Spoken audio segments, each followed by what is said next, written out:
May set ba siyang target sa inyo kung ano dapat yung ranking natin in the next year or maybe for the administration?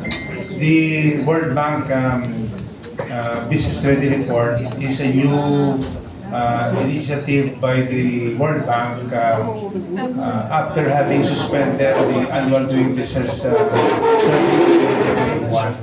2021. We have gotten the official designation from the President for ARTA to be the focal point in terms of the submission. As to the exact directive target, the President has not really specified. But knowing the President, of course, we will always aim for the top. No? Yung ating pong ranking dito sa recent pilot testing done by the World Bank on the 50 economies, we rank among the top 40%. Of course, being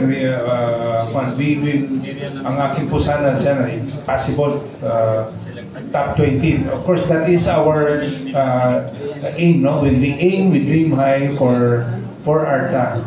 The President has not set us the target, but we are right now we're busy with preparing the various technical working groups that will address this.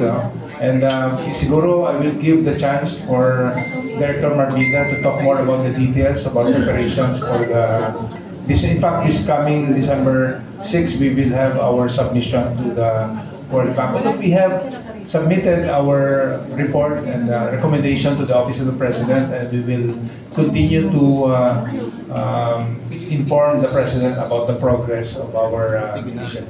Director Marbida.